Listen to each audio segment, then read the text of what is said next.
Nessa primeira parte, que são considerados, né, os termos essenciais da oração, vocês vão aprender que vocês estão diante da análise sintática. O que é a análise sintática dentro da língua portuguesa? É quando você pega um termo e vai verificar qual é a função daquele termo dentro de uma oração. Por isso que existem 3 tipos de separações. Existem aqueles termos que são considerados essenciais, existem os termos que são considerados integrantes e os termos que são considerados acessórios. Então, como nós estamos estudando por partes, primeiro vem os essenciais, que são aqueles que praticamente todas as orações possuem. Depois, os integrantes, são aqueles que vêm para auxiliar esses termos que são considerados essenciais.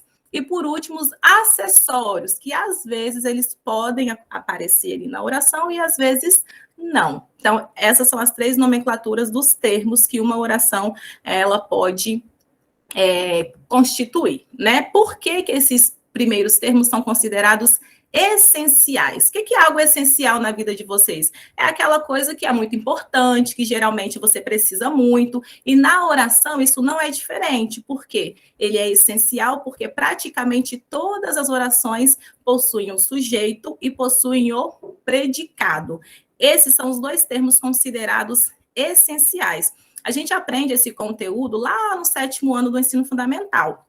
Quando nós aprendemos esse conteúdo, eu lembro que na minha época também foi assim, apesar de não ser muito distante, né, essa parte do ensino fundamental, mas foi dessa forma, que a professora disse que o sujeito era o ser que praticava uma ação verbal. Por que a gente não pode levar essa definição como uma certeza? Porque nem sempre o sujeito vai praticar uma ação verbal. Às vezes, o sujeito ele vai sofrer essa ação. Então, por exemplo, se eu digo para vocês, estudei para a prova, eu estou praticando a ação de estudar, ok. Mas se eu digo que a prova foi realizada pelo aluno, a prova, nesse caso, ela não praticou nenhuma ação. O aluno é que fez essa ação ser realizada através da prova. Então, nem sempre o sujeito é o ser que vai praticar uma ação verbal. Mas, professor, então, como é que eu posso definir o sujeito de uma oração? O que é um sujeito? O sujeito é o termo que vai estabelecer aquela concordância com o verbo. É aquela palavra que vai concordar com o seu verbo. Se o seu verbo está no singular, o seu sujeito vai aparecer no singular. Se o seu verbo está no plural, seu sujeito vai aparecer no plural. Então, para que vocês consigam compreender e identificar dentro de uma oração o sujeito, tirem da mente essa ideia de que o sujeito é o ser que pratica a ação verbal, porque nem sempre ele vai praticar essa ação, e lembrem-se que ele vai concordar com o verbo. Ok, entendi o que é um sujeito, mas o que é um predicado? O predicado é tudo que eu vou declarar sobre o sujeito. Então, o sujeito eu vou declarar alguma coisa e o predicado é tudo que eu declarei sobre ele. Lembra que eu disse que eu estudei para a prova? Quando eu pergunto quem estudou para a prova, a resposta é eu, né? Então, aí é o meu sujeito. Qual é o predicado? É tudo que eu disse sobre o sujeito. Estudei para a prova. Então, o sujeito será o eu e o estudei para a prova vai ser o predicado. Aí, se vocês perceberem, sempre no predicado vai aparecer o verbo. Então, todo o verbo vai aparecer dentro do predicado. Quando vocês forem fazer essa separação, lá na frente, quando eu for mostrar para vocês, vocês vão perceber na aula mais prática, né? Vocês vão perceber que o predicado, ele sempre vai mostrar um verbo, o verbo sempre vai fazer parte do predicado. Aqui embaixo eu coloquei 2 exemplos para vocês conseguirem entender como é que funciona. Deixa eu dar um zoom aqui para melhorar. Ó, 2 exemplos para vocês. Vamos para o primeiro exemplo. Os alunos aprenderam o novo conteúdo. Os alunos aprenderam o novo conteúdo. Professora, como é que eu faço para identificar o sujeito aqui dentro dessa oração? A primeira coisa é encontrar o verbo. Qual é o verbo aqui nessa oração? Os alunos aprenderam um novo conteúdo. Vou aguardar vocês me responderem. Isso, aprenderam. Ok. Quando eu digo aprenderam, eu sei que aconteceu alguma coisa aqui. Vamos descobrir quem é que aprendeu esse novo conteúdo. Duas dicas importantes para vocês. Toda vez que vocês forem tentar procurar o sujeito dentro de uma oração, existem duas perguntas possíveis, né? Aquelas perguntas que você sempre pode fazer para encontrar esse sujeito. A primeira pergunta é quem e a segunda pergunta é o quê. Se vocês olharem para o verbo, que vocês acabaram de me falar que o verbo é aprenderam. Então, olha para a pergunta e diz assim, quem é que aprenderam esse conteúdo? A sua resposta vai ser os alunos. Então, pergunta, quem aprenderam aí? Os alunos. Percebe que o aprenderam está no plural, logo, o sujeito também está no plural. Então, lembra lá em cima que eu falei que o sujeito, ele sempre vai concordar com o verbo. Nesse caso, o meu verbo está no plural, o meu sujeito também foi para o plural. Aqui, os alunos, eles estão praticando a ação de aprender. Ok. Olha o segundo exemplo. O novo conteúdo foi ensinado. O novo conteúdo foi ensinado. Aqui eu tenho o verbo foi. Se eu fizer a pergunta para o verbo, o que é que foi ensinado? O que foi ensinado? A resposta vai ser o novo conteúdo. Então, aqui, o meu sujeito, ele não praticou nenhuma ação. Ele está sofrendo. Por isso que aquela ideia de que o sujeito é aquela parte, aquele termo que vai praticar uma ação, está incorreta. É aquele termo que vai concordar com o verbo.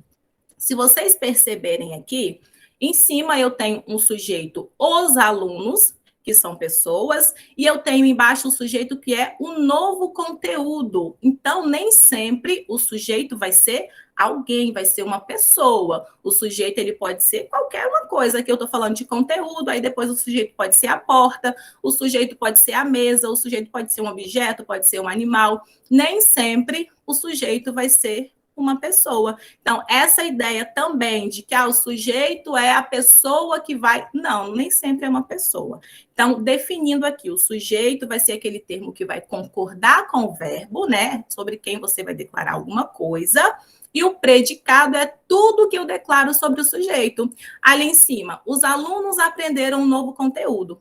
Se o sujeito são os alunos, todo o resto é o meu predicado, é tudo que eu declaro sobre o sujeito. Aprenderam o novo conteúdo, é o meu predicado. Embaixo, o novo conteúdo foi ensinado.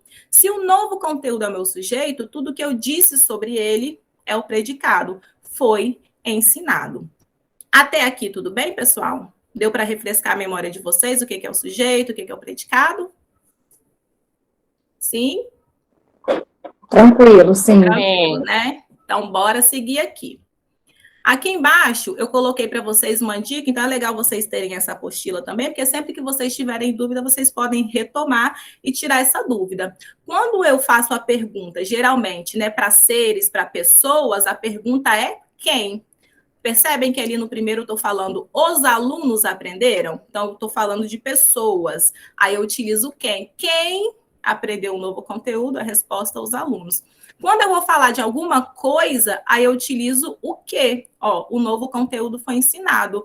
O novo conteúdo não é pessoa, né? Então, é uma coisa. Então, o que foi ensinado, aí a resposta será o novo conteúdo. O sujeito, ele pode aparecer na ordem direta, na ordem inversa ou no meio do predicado. Então, o sujeito nem sempre vai aparecer no início da oração.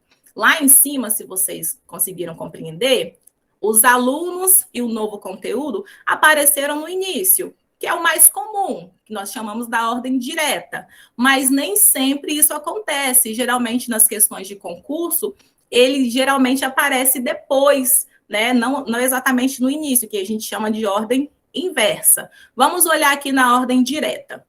Ele sempre vai aparecer antes do predicado. Então, primeiro vai vir o sujeito e depois o predicado. Por que é chamada de ordem direta? Porque é o mais comum, né? Sujeito e predicado. Olha o exemplo. 3 carros novos bateram na estrada. 3 carros novos bateram na estrada. Eu tenho o verbo bateram. Vamos fazer aquela regrinha que eu ensinei lá em cima. O que é que bateram aí? Aí seria a resposta 3 carros novos. 3 carros novos é o meu sujeito, bateram na estrada é o meu predicado. Então, aqui nós temos a ordem direta, sujeito e predicado. Mas e quando esse sujeito ele aparece na ordem inversa? É quando ele vem depois do predicado. Olha o exemplo. Na estrada, bateram 3 carros novos. Na estrada, bateram 3 carros novos.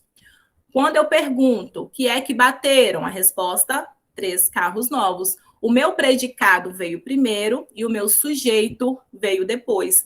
Quando acontece isso, eu estou diante de uma ordem inversa. Aqui também eu chamo de sujeito pós-posto, que é pós-predicado, ok?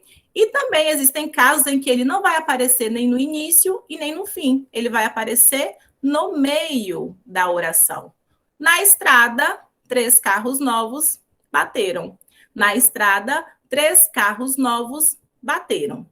Quando eu pergunto quem é que bateram, lá na estrada, 3 carros novos é a resposta. Então, ó, na estrada é o meu predicado, 3 carros novos é o meu sujeito e bateram é o meu predicado. Então, tudo que eu digo sobre o sujeito se torna predicado, mesmo não estando no final e nem no início, está no meio aqui. Então, o que está do lado e o que está do outro lado também é considerado predicado. Se vocês perceberem, aí quando eu digo 3 carros novos, eu tenho 3 palavras dentro do sujeito. Essas 3 palavras, uma delas é considerada a palavra mais importante. É aquela palavra que vai dar o sentido à minha oração. Quando eu falo 3 carros novos, 3 e novos não são as palavras que são consideradas base do meu sujeito. A palavra base do meu sujeito aí é a palavra carros. Porque se você pergunta quem bateram os carros, essa é a resposta. Essa palavra, que é considerada a mais importante, ela é chamada de núcleo. Então, o núcleo é aquela palavra que vai possuir uma importância maior dentro da oração. É ela que vai dar sentido ao seu sujeito. Apesar de aparecer 3 carros e novos, é a palavra carros quem está dando sentido à sua oração. Então, às vezes, nos concursos, aparecem assim, dado a oração a seguir, o núcleo é, aí eles colocam as opções. Qual palavra é considerado o núcleo dentro daquelas opções? Então, você precisa encontrar o sujeito. Depois que você encontra o sujeito, você vai olhar dentro do sujeito que palavra está dando sentido a esse sujeito. Qual é a palavra que tem um destaque maior dentro desse sujeito? Nesse caso, é a palavra carros. Se eu estou falando que bateram, eu não posso falar 3, eu não posso falar novos. Eu estou me referindo aos carros. Então, os carros bateram. Isso é considerado o núcleo do sujeito. Então, vocês entenderam que o sujeito ele pode aparecer na ordem direta, na ordem inversa ou no meio do predicado. Depois que eu identifico o sujeito, eu vou procurar o núcleo dentro desse sujeito. Núcleo é o centro, é ali que vai acontecer todo o sentido, que vai dar o sentido à minha oração relacionada ao meu sujeito. Em língua portuguesa, existem os tipos de sujeito. De que forma eu posso classificar esse sujeito? Porque se vocês perceberem, dentro de uma oração, existirão vários tipos de sujeito. Eu posso ter o sujeito simples, eu posso ter o sujeito composto, eu posso ter o famoso sujeito oculto, que em algumas gramáticas ele vem como elíptico, desinencial e às vezes também é chamado de implícito. Mas aqui nós vamos focar no oculto para vocês entenderem, mas é bom lembrar que existem outras nomenclaturas para eles, mas vocês vão entender daqui a pouco também.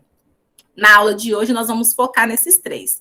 Na nossa próxima aula, eu vou trazer para vocês o sujeito indeterminado e o sujeito inexistente. Por que eu quis fazer essa separação?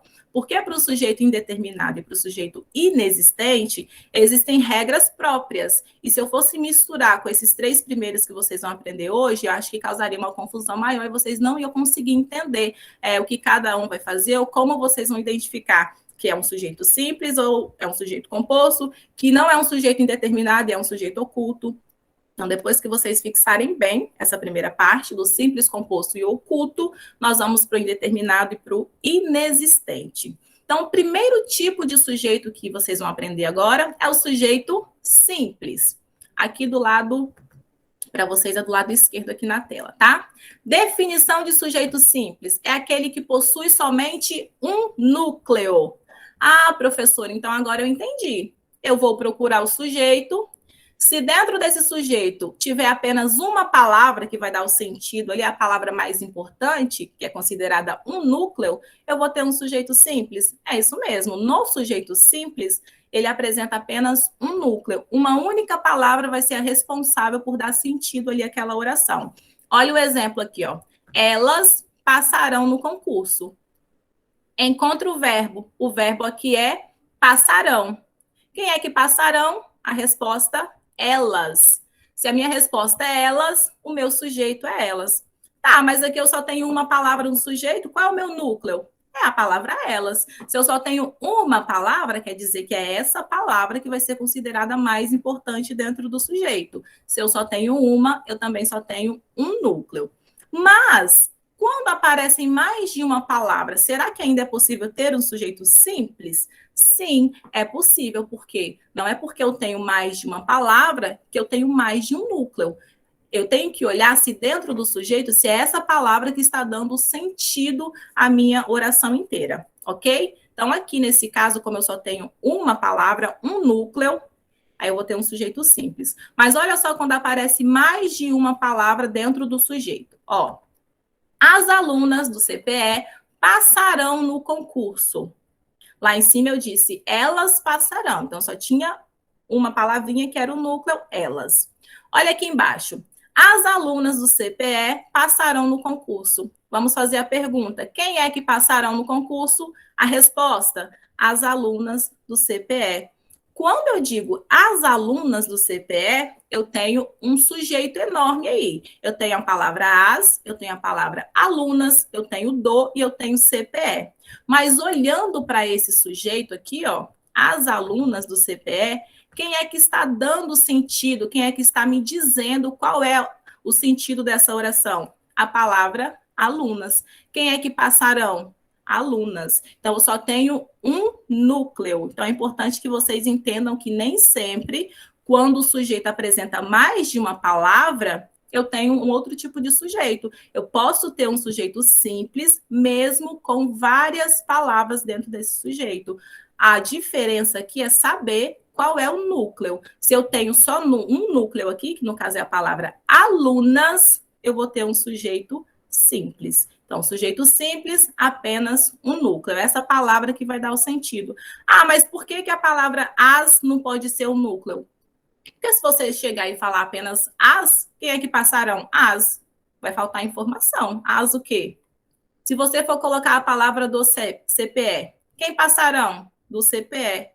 Não tem sentido. Agora, se você diz quem passarão, a sua resposta, alunas. Você consegue entender qual é o sentido dessa oração. Então, dentro do sujeito, mesmo aparecendo várias palavras, eu tenho apenas um núcleo, e aí eu vou considerar um sujeito simples. Até aqui, deu para relembrar o sujeito simples, pessoal?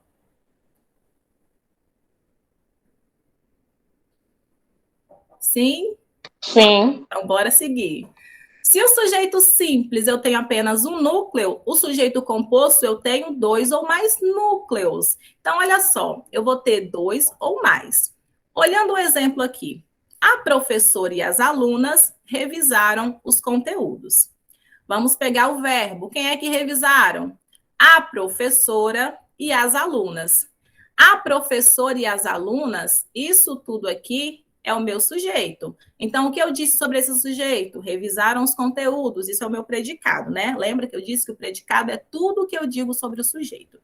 Olhando para esse sujeito, quando eu vou procurar qual é ou quais são os núcleos, eu tenho duas respostas. Por quê? Quando eu digo revisaram, eu estou me referindo à professora e estou me referindo a alunas. Se eu tenho um núcleo, que é professor, e eu tenho outro núcleo, que é alunas, dentro do mesmo sujeito, eu vou ter um sujeito composto. Então, aqui, percebe que eu tenho mais de uma palavra. Só que dentro desse sujeito, eu não tenho só uma palavrinha aqui. Eu estou me referindo a duas, que é professora e alunas. Se eu tenho dois núcleos, eu tenho um sujeito composto.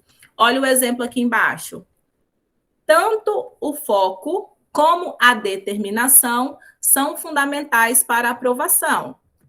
Tanto o foco quanto a determinação são fundamentais para a aprovação. Quando eu olho para o meu verbo, a palavra são, vamos fazer a pergunta. Lembra que foco e determinação não são pessoas, então vamos fazer a segunda perguntinha. O que são fundamentais? Tanto o foco como a determinação. Isso tudo é o meu sujeito, ó. Tanto o foco como a determinação. Quando eu olho para dentro desse sujeito, esse verbo são, ele está se referindo ao foco e à determinação. Eu tenho duas palavras de referência dentro desse sujeito. Se eu tenho duas palavras, eu vou ter dois núcleos. Então, aqui eu tenho um sujeito composto. Então, é importante que vocês olhem para o verbo e percebam a quem esse verbo está se referindo. Aqui, se eu perguntasse para o verbo o que são fundamentais, se eu dissesse tanto, não faz sentido. Se eu dissesse o, também não faz sentido. Está se referindo ao foco e depois ele se refere à determinação. São duas coisas que são fundamentais para a aprovação. Então, se apareceu dentro do seu sujeito um núcleo e depois apareceu um outro núcleo, ou apareceram 3, 4, eu vou ter um sujeito composto. Então, pode aparecer 2, 3, 4, quantos núcleos for. Passou de 2 núcleos, já é considerado um sujeito composto. Até aqui, tudo bem? Sim. Sim. Ótimo. Então, vamos agora para o nosso terceiro tipo de sujeito. Olha só, nós temos o sujeito oculto. Lá no ensino fundamental, a gente aprende que o nome dele é sujeito oculto. Por que ele é chamado de oculto? Porque geralmente ele vai ficar escondido dentro da oração. Ele vai existir dentro da oração, você vai conseguir identificar, mas ele não vai aparecer. Ao longo do tempo, né, assim como as coisas vão mudando, né, as gramáticas também vão se atualizando, nós também podemos chamar de elíptico, é aquele que não aparece, e desinicial. Por que desinicial? Porque você vai conseguir identificar esse sujeito através da desinência do verbo. O que é desinência do verbo, professora? É o final do verbo. Então, através do finalzinho do verbo, você vai conseguir identificar esse sujeito. Então, na prova, se aparecer sujeito oculto, você já entendeu que é aquele que não vai aparecer ali na oração, mas você consegue identificar. Ah, mas apareceu na prova para eu identificar o sujeito desinicial. É a mesma coisa que o oculto. Ah, mas pediu para identificar o sujeito elíptico. É a mesma coisa que o sujeito oculto. Só são nomenclaturas diferentes. Algumas gramáticas trazem o nome oculto e outras vão trazer elíptico e desinicial. Então, ele não vai aparecer expresso ali, você não vai conseguir vê-lo, mas você consegue identificar. Olha os dois exemplos que eu coloquei para vocês aqui, ó. Revisei o conteúdo de língua portuguesa. Revisei o conteúdo de língua portuguesa. Quando eu olho para o meu verbo, quem é que revisou esse conteúdo?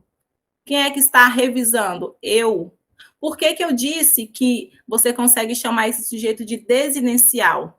Porque quando você olha para esse finalzinho aqui, ó, revisei, quando você vai tentar modificar esse verbo, ó, eu revisei. Você consegue colocar o pronome eu, que é a primeira pessoa. O sujeito não apareceu, mas você sabe que esse verbo está concordando com o eu, que está escondido. Então, por isso que é considerado sujeito oculto, elíptico ou desinicial. Mas olha só, quando eu mudo para cá, ó, revisamos o conteúdo de língua portuguesa. Revisamos. Esse verbo, ele se refere a quem? A nós. Nós revisamos o conteúdo de língua portuguesa. Não apareceu aqui para mim essa palavrinha, mas através do meu verbo eu consigo saber quem praticou essa ação. Existem dois casos de sujeito oculto, que é quando aparece o eu escondido e quando aparece o nós. Por que eu digo que existem esses dois casos? Porque na próxima aula vocês vão aprender sobre o sujeito indeterminado. Indeterminado, a ação ali vai acontecer, você vai conseguir perceber que alguém sofreu uma ação, né? O verbo vai concordar com alguma coisa, mas você não consegue determinar.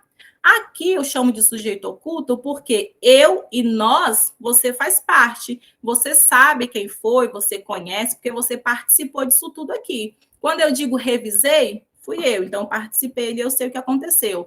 Quando eu digo revisamos, quer dizer que fui eu e foi você, então eu também fiz parte, eu consigo determinar. Agora existe o sujeito indeterminado, que é quando você não fez parte, você não consegue dizer quem foi que realizou, quem foi que revisou. Aí vamos aprender essa parte aí lá na próxima aula, que é quando vamos falar sobre o sujeito indeterminado. Então, ó, comi uma pizza, estudei para a prova, li um novo livro. Tudo isso você consegue, mesmo aí no seu subconsciente, pensar que foi você que fez isso. Então, está escondido e você consegue determinar. Por isso que é chamado de oculto. Agora, comemos uma pizza, fomos ao cinema, lemos um novo livro. Aí nós estamos nos referindo a nós, mesmo não aparecendo aqui dentro da oração. Mas, professora, e se a palavra nós estivesse aqui? Porque aqui, quando eu digo revisamos o conteúdo de língua portuguesa, eu sei que, através do verbo revisamos, eu consigo identificar que a palavra escondida aqui, que o sujeito é nós. Mas e se essa palavra nós aparecesse aqui, ó? Nós revisamos o conteúdo de língua portuguesa. Aí seria um sujeito simples. Porque para ser um sujeito simples, ele precisa aparecer e eu vou ter apenas um núcleo, ok? Então, ele só vai ser um sujeito oculto, elíptico ou desinencial se ele estiver escondido, ele vai aparecer implícito. O que é uma coisa implícita? É aquilo que fica escondido. Explícita, você consegue ver. Implícita é o que fica escondido, é o que fica subentendido. Então, olhando para o verbo, você consegue determinar. Se a resposta for eu ou se a resposta for nós, o sujeito ele vai ser um sujeito oculto. Até aqui, deu para entender, pessoal? Sim. Sim. Muito bom. É só para relembrar mesmo, né? Que essa parte eu acredito que vocês já conheciam bem, que é só para dar uma revisada. Então, os 3 sujeitos que vocês aprenderam hoje foram esses. Agora, então, aqui, ó, resumão. Sujeito e predicado são os termos essenciais da oração. Sempre vai ter o sujeito e predicado? Não, às vezes o sujeito aparece escondidinho, às vezes existem orações sem sujeito, que vocês vão aprender nas próximas aulas também, mas são considerados essenciais porque em 90% das orações terão sujeito e terão predicado. Depois, o sujeito ele pode aparecer na ordem direta, inversa ou no meio do predicado. Eu tenho uma questão aqui para vocês daqui a pouco, que vai aparecer na ordem inversa, que é um pouquinho mais difícil de identificar, mas vocês vão perceber que depois que você encontra o verbo e faz a pergunta para ele, vocês conseguem identificar e mostrar que nem sempre o sujeito vai aparecer ali, ó, primeiro e depois vem o predicado. Você pode encontrar em diversas formas dentro da oração, em diversas posições. Núcleo é a palavra central do sujeito, é através do núcleo que você vai definir qual é o tipo de sujeito ali, se ele vai ser simples ou composto. Se eu tenho um núcleo, que é aquela palavra central que vai dar orientação para o meu sujeito, eu tenho o sujeito simples. Se eu tenho 2 ou mais núcleos, eu vou ter o sujeito composto. Se eu tenho um sujeito, ele não apareceu na oração, mas eu consigo identificar esse sujeito através do verbo, aí sim eu tenho o sujeito oculto, que é chamado também de elíptico, desinencial ou implícito, né? Quando alguma coisa fica escondida. Essa palavrinha implícita é bom vocês saberem que é o que está escondido, mas em prova geralmente pede mais o oculto, depois o desinencial e depois o elíptico.